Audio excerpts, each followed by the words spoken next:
Federation cup ফুটবলের ফাইনালে ওঠার লড়াইয়ে দ্বিতীয় কোয়ালিফায়ারে আজ বসুন্ধরা কিংসের মোকাবেলা করবে রহমতগঞ্জ মুসলিম ফ্রেন্ডস সোসাইটি। তবে কিংস অ্যারেনার পরিবেশ নিয়ে শঙ্কায় থাকতে হচ্ছে পুরনো ঢাকার দলটিকে। ভেন্যু পরিবর্তনে বাফুফেকে চিঠি দিলেও কাজ হয়নি তাতে। তবুও কিংদের হারিয়ে ফাইনালে যাবার লক্ষ্য রহমতগঞ্জের। ঘরোয়া ফুটবলে ৮ এপ্রিল নতুন নিয়মে অনুষ্ঠিত হয় ফেডারেশন কাপের প্রথম কোয়ালিফায়ার, যেখানে বসুন্ধরা কিংসকে হারিয়ে প্রথম ফাইনালিস্ট হয় ঢাকা আবাহনী।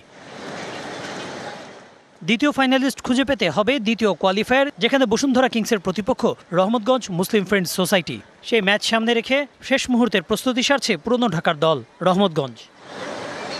দলের বিদেশি ডিফেন্ডারের ইনজুরিতে কিছুটা শক্তি কমলেও উজ্জীবিত আক্রমণ আর মধ্যভাগ। আলহামদুলিল্লাহ, বিকজ বসুন্ধরা কিংস নিঃসন্দেহে বড় মাপের দল, তাদের সমীহ করতেই হবে। তবে আমরাও পিছিয়ে নেই, ভালো প্রস্তুতি নিয়েছি আমরা, জিতেই ফাইনালে যেতে চাই। পারফরমেন্স বিচারে সম্প্রতি বাজে অবস্থানে থাকলেও 3 বারের চ্যাম্পিয়নদের সমীহ করে মাঠে নামতে চায় রহমতগঞ্জ। নিজের দল নিয়ে জয় পেতে শতভাগ আশাবাদী কোচ কামাল বাবু।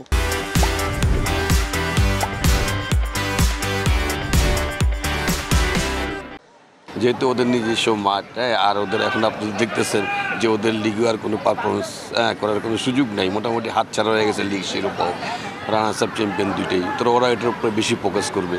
তা আমাদের আসলে হারানোর কিছু নেই, আমরা চেষ্টা করব এখানে ফাইনাল খেলার জন্য। মাঠের লড়াইয়ে নামার আগে স্টেডিয়ামের পরিবেশ নিয়েও শঙ্কায় রহমতগঞ্জ কর্মকর্তারা। পক্ষপাতিত্ব হতে পারে বা ওখানে প্রভাব বিস্তার হতে পারে, এটা তো অসম্ভব, উড়িয়ে দেওয়া যায় না, কথাগুলো অসম্ভব না।